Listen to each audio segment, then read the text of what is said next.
Hello दोस्तों, आपका स्वागत है एमएचएस क्लासेस के अंदर। मैं बोल रहा हूँ महेश सिंह और आज हम आपको पढ़ाने जा रहे हैं मैथमेटिक्स के टॉप 7 क्वेश्चन जो कि हर एक एग्जाम के लिए बहुत ही इंपॉर्टेंट होने वाला है। चाहे आपका एसएससी का एग्जाम हो, CGL, CHSL, MTS, GD constable या यूपी पुलिस का एग्जाम हो या यूपी ट्रिपल एससी पैट के एग्जाम में आपके 5 से 6 क्वेश्चन मैथमेटिक्स के आते हैं, 5-6 क्वेश्चन आपके डीआई से आते हैं, 5-6 क्वेश्चन आपके रीजनिंग के आते हैं। तो उसमें से आने की काफी अधिक संभावना है। तो देरी ना करते हो, सबसे पहले हम क्वेश्चन पे चलते हैं। ठीक है, आपने अलजेब्रा वगैरह पढ़ा हो तो वो है, उसकी भूल हमें यहाँ पर बताना पड़ता है कि हाँ काश पढ़ते ले होते या अपना समझदार होते तो इन क्वेश्चन को ऐसे कर लेते। तो देखिए, यदि a इजिकल टू 33 और b इजिकल टू 34 और c इजिकल टू 35 तो A square plus B square plus C square minus A B minus B C minus C A का मान ज्ञात करें। ठीक है, इसकी वैल्यू हमें निकालनी है मेरे प्यारे बच्चों। ठीक है, अब या तो हम फॉर्मूले के अकॉर्डिंग फॉर्मूला सॉल्व करके कोई छोटी फॉर्म में ले आए तब कर सकते हैं। इसमें रखोगे तो बाबले हो जाओगे, इतना टाइम नहीं होता एग्जाम के अंदर। तो सबसे पहले हमें ये उतार लीजिए, गौर से देखते चले। A square plus B square plus C square minus A B minus B C minus C A is equal to 1/2। अब इसको इस तरीके से हम लिख सकते हैं, 2a square plus 2b square plus 2c square minus 2ab minus 2bc minus 2ca। ठीक है, आया समझ में? ये हमने इस तरीके से कर दिया है फॉर्मूले को। अब जो हमारा फॉर्मूला है ना, ए स्क्वायर और B square, A square plus B square minus 2ab, तो हम यहाँ क्या कर सकते हैं मेरे प्यारे बच्चों, 1/2 बाहर रहने दिया और यहां हमने अंदर देखा तो ये हो गया हमारा a माइनस बी का स्क्वायर, ये टर्म। ठीक है, और एक ये ले लिया तो इसका बन गया। आया समझ में? यहां तक सोचें और समझें। ठीक है, फिर हम प्लस लगाते हैं, फिर हम b और c को लेते हैं तो ये हो जाएगा b माइनस सी का स्क्वायर। फिर हम किसको, c और a को लेते हैं तो प्लस सी माइनस ए का स्क्वायर और कहानी खत्म। आया यहां तक समझ में? हमने क्या है, ये 3 वाली थी तो हमने इनको 2-2 में काट दिया और सबका स्क्वायर चढ़ा दिया। अब हमारे पास जो वैल्यू है यहां आपको दिख रही हो, ए स्क्वायर, ए की वैल्यू और बी की वैल्यू और सी की वैल्यू, इन वैल्यू को आप पुट कर सकते हो। 1/2 को बाहर रखिए और एक कितनी है, 33 माइनस 34 का स्क्वायर प्लस 34 माइनस 35 का स्क्वायर प्लस 35 माइनस 33 का स्क्वायर और ये ब्रैकेट हो गया बंद। और 1/2 हमारा बाहर चल ही रहा है तो यहां से हमारा क्या बचा, यहां से 1 बचा माइनस का स्क्वायर प्लस यहां से भी माइनस का 1 बचा, इसका भी स्क्वायर और यहां से हमारा 2 बचा, 2 का स्क्वायर। अब भैया देख लीजिए, ये 1/2 है, इसका स्क्वायर करेंगे, अब देखो मल्टीप्लाई करेंगे, इसका स्क्वायर करेंगे तो 1, अभी ब्रैकेट में 1 हो गया और प्लस इसका स्क्वायर करेंगे तो 1, अब 2 का स्क्वायर करेंगे तो 4। तो ये टोटल कितना हो गया मेरे प्यारे बच्चे, 4 और 1 5 और 1 6। तो यहाँ है हमारा 1/2 और मल्टीप्लाई में 6 आ गया, 2 से काट दोगे 2 3 6, तो हमारा भैया 3 आंसर आ गया। कितना आ गया, 3 आंसर आ गया। इसकी वैल्यू तो पूछी थी, इसकी जो वैल्यू है हमारी 3 आ गई, तो यहाँ से ऑप्शन भी हमारा सी बिल्कुल करेक्ट हो जाएगा मेरे प्यारे बच्चों। इस तरीके से हम इन क्वेश्चनों को कर सकते हैं। इतना टाइम अगर इनकी प्रैक्टिस करोगे तो इन्हें आप खुद भी कर सकते हो। डायरेक्ट सोच सकते हो कि हाँ ये दिया है, इसको हम ऐसे करके खुद कर सकते हैं। इन्हें माइनस कर सकते हैं तो 1 आ गया, इससे माइनस करते हैं 4 आ गया, 1/2 है तो काट सकते हैं। ठीक है, जल्दी उतारें, नेक्स्ट क्वेश्चन पर चलते हैं। क्वेश्चन सेकंड बहुत ही प्यारा क्वेश्चन है। देखिए, हिल जाओगे, डर जाओगे, मैथ छोड़ दोगे, नहीं छोड़ना। Sec square theta minus sine square theta minus 2 sine की पावर 4 थीटा अपॉन में 2 कॉस की power 4 theta minus cos square theta का मान ज्ञात करना है। ठीक है, थीटा की वैल्यू, अगर थीटा की वैल्यू हम 0 डिग्री रख लेते हैं, सबसे छोटी रखते हैं, इसमें मान लेते हैं 0 डिग्री रखो, 90, वो वैल्यू रखो जो आपको याद हो और जो उन्हें आप आराम से कर सकते हो। ठीक है, थीटा की वैल्यू 0 डिग्री रख ली तो सेक थीटा, तो अब यहाँ सभी थीटा जो है हमारे 0 डिग्री हो गए, जितने भी थीटा दे रखे हैं 0 डिग्री दे रखे हैं। तो साइन सेक उसका जो सेक 0 डिग्री का वैल्यू होती है 1, तो 1 का कर देंगे स्क्वायर, क्योंकि यहाँ स्क्वायर है। साइन 0 डिग्री की वैल्यू क्या होती है मेरे प्यारे बच्चों? 0 डिग्री की वैल्यू 0 होती है, तो 0 का स्क्वायर कर दिया, माइनस ये है 2 और साइन, फिर साइन है तो इसमें भैया 0 की पावर 4 कर दी। अब 0 की पावर कितनी भी हो तो क्या आएगा भैया? 0 ही आएगा, और कुछ आएगा? कमेंट बॉक्स में बताओ। ये हो गया यहाँ कॉसेक कॉस, तो इसकी वैल्यू 1 का स्क्वायर हो गया, माइनस ये भी 1 का स्क्वायर हो गया, ये हमारा क्या है? 4 है। अब इसमें से देखो भैया क्या आने वाला है, ये तो 1 हो गया और ये पूरा की पूरा हमारा क्या हो जाएगा भैया? क्योंकि ऊपर 0 आ गई है, ऊपर हमारी क्या आ गई? 0 का स्क्वायर आ गया 0, है नी? तो क्या आ गया? 0, तो बचा कितना? 1 हो गया भैया। ए ऑप्शन यहाँ से बिल्कुल करेक्ट हो गया।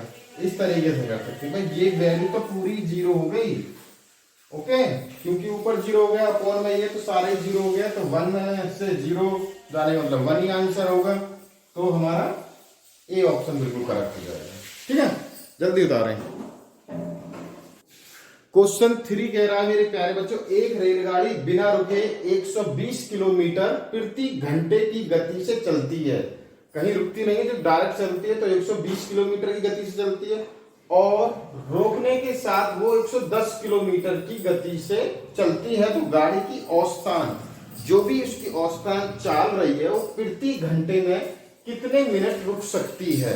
ठीक है, प्रति घंटे में कितनी मिनट रुक सकती है? मिनट पूछा भैया, तो भैया सबसे पहले देखो, वो चलती थी बिना रुके 120 किलोमीटर पर आवर्स बोलते हैं, और दूसरा है उसका 110 किलोमीटर प्रति आवर्स, ये रुक कर चलती थी, ये बिना। इनका अंतर देखोगे तो 10 किलोमीटर प्रति आवर्स आ गया। ठीक है, अब क्या करना है? अरे वाह, 10 कितने पर है? ये 120 पर, तो क्या करना है? अब 1 0 से 1 0 कट गई, तो बचा कितना? ये बचा कितना मेरे प्यारे बच्चों? 1/12, 1/12 भाग वो बचती है आवर्स का, घंटा। अरे वाह, 1/12 कितने होते हैं यार? 1/12 होते कितने हैं? 60 की मल्टीप्लाई कर दो तो 12 पंजे 60, कितना आ गया? 5 मिनट। 5 मिनट आंसर आ गया मेरे प्यारे बच्चों, तो यहां से बी ऑप्शन बिल्कुल करेक्ट हो जाएगा। ओके, डन कर सकते हो बिल्कुल, तो करिए। नेक्स्ट क्वेश्चन पर चलते हैं। क्वेश्चन 4 कह रहा है कि 5 वर्ष पहले ए की आयु, 5 वर्ष पहले ए की आयु बी की आयु की दुगनी थी, तो उनकी वर्तमान आयु का अनुपात 4:3 है, तो 5 वर्ष बाद उनकी आयु का योग ज्ञात करें मेरे प्यारे बच्चों। कहीं पुत्र और पिता दे देता है, कहीं माता दे देता है, कहीं ए भी दे देता है। ठीक है, तो भैया ये है हमारा 4x और ये अपॉन में 3x, इनको हम अपॉन में रख देते हैं। ठीक है, अपॉन में रख दिया। अब वो कह रहा 5 वर्ष पहले, 5 वर्ष पहले मतलब 5 घटा दो इनमें से, और कितनी हो जाती है? ए की आयु बी की आयु की दुगनी हो जाती है, ए की आयु दुगनी हो जाएगी बी की आयु से। आया यहां तक समझ में? क्रॉस मल्टीप्लाई कर दीजिए मेरे दोस्तों, तो फर्स्ट की करेंगे तो 4x माइनस 5 हो गया, ये इज इक्वल टू में 3 दूनी 6x माइनस के 5 दूनी 10। ठीक है, अब या तो 5 को इधर ले जाओ या इसको इधर ले जाओ भाई। ठीक है, तो बचना कितना है भाई, यहाँ है 6 और यहाँ है 4, सीधी सी बात है 2x तो रहना ही रहना है। ठीक है, 2x और भैया यहाँ बचने वाला है 5। ठीक, यहाँ बचने वाला है 5। अब x इज इक्वल टू 2/5, 5/2 उल्टा बोल दिया, 5/2 इसको काटेंगे तो 2.5, तो x की वैल्यू आ गई भैया 2.5। बात हो गई यहाँ खत्म। अब इन दोनों इक्वेशन को हमें लेना है, 4x माइनस 5 और प्लस में है 3x प्लस 5, प्लस नहीं माइनस, याद नहीं दिलवाते बच्चों मेरे सभी। अब इनको भैया खोले लेते हैं। ठीक है, क्या कर लेते हैं, खोल लेते हैं। तो करेंगे कैसे, x की वेक्टर इनको देखो ऐसे, ये प्लस है ना तो इसको हम खोल, 5 वर्ष बाद उनकी आयु का योग कितना होगा, योग यानी जोड़ दिया, पहले इनको देखते हैं। तो ये हो गया 4x माइनस के 5 और ये हो गया हमारा प्लस के 3x और माइनस के 5, और ये कितने हो गए 4 और 3 7x और माइनस के हो गए भैया 10, माइनस के हो गया। Very good. अब क्या करते हैं, अब इनकी मल्टीप्लाई कर देते हैं। 7x की वैल्यू कितनी है, ये 2.5 और माइनस के 10। अब भैया साथ में 2.5 की मल्टीप्लाई करेंगे 2.5 की, तो कितना आ जाएगा, कितना आएगा मेरे प्यारे बच्चों, करोगे, कर दो भैया। 2 सत्ते कितने होते हैं, 2 सत्ते होते हैं 14, और इसका करोगे तो 7। ठीक है, 7 या 5, तो ये हो जाएगा 14 पॉइंट कुछ हो जाएगा। ठीक है, 14 पॉइंट कितना हो जाएगा 5,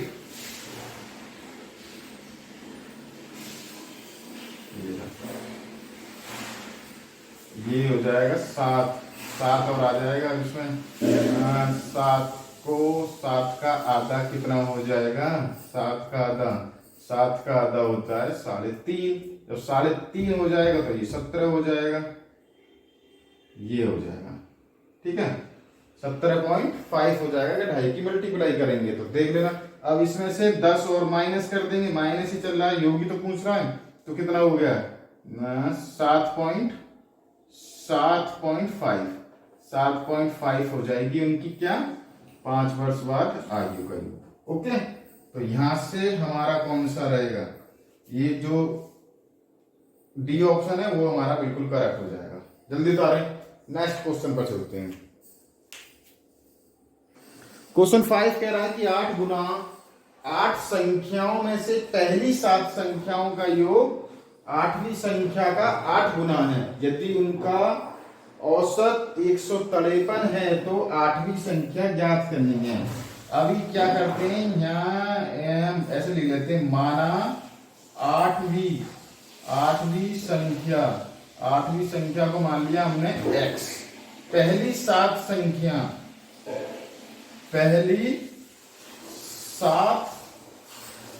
संख्या का योग 8x हो गया। ठीक है, सॉरी, आया यहां तक बस समझ। पहली 8, अब कह रहा है वो 8वीं संख्याओं का योग कितना होगा मेरे प्यारे बच्चों, तो 8 मल्टीप्लाई जो भी इनका उधर रखा है वो 8 में मल्टीप्लाई कर देंगे, कितने की 150 करेगी, उनका औसत कितना है 8वीं संख्या का 8 गुना। ठीक है, संख्या तो 153 की मल्टीप्लाई करी तो कितना आ गया मेरे प्यारे बच्चों, 1224 आ गया। इसकी मल्टीप्लाई करके जल्दी बताओ। ओके, अब क्या करना है, 8वीं संख्या x plus 8x is equal to हमारा आ रहा है 1224 और ये हो गया 9x इजिकल टू 1224। x की वैल्यू निकालेंगे तो ये 9 हमारा नीचे आ जाएगा। अब 9 से कर दो भैया डिवाइड, तो कितना हो जाएगा 9 एकम 9 और यहां से क्या बचा हमारा 3, तो 9 तिया 27, फिर कितना बचा 5 और 9 छिक्का 14, 136 आ जाएगा भैया। ये हो गया हमारा आंसर फिट और यहाँ से हो गया सी ऑप्शन हमारा कंप्लीट, सी आंसर हो गया। ठीक है, तो क्वेश्चन अच्छे लग रहे हो तो वीडियो को लाइक और शेयर जरूर करें। जो स्टूडेंट नए हैं चैनल को जरूर सब्सक्राइब करें, बेल दबाएं नई नोटिफिकेशन पाने के लिए। आपको यहाँ इसी तरीके के क्वेश्चन ऐसे ही बैक टू बैक मिलते रहेंगे मेरे प्यारे बच्चों, बैक टू बैक ऐसे ही क्वेश्चन आपको मिलते रहेंगे। चैनल को जरूर सब्सक्राइब करें, बेल दबाएं नई नोटिफिकेशन पाने के लिए। टेलीग्राम पर ही फॉलो कर सकते हो, मैंने उसका लिंक वीडियो के डिस्क्रिप्शन में दे दिया है। थैंक यू, खुश रहें, मस्त रहें।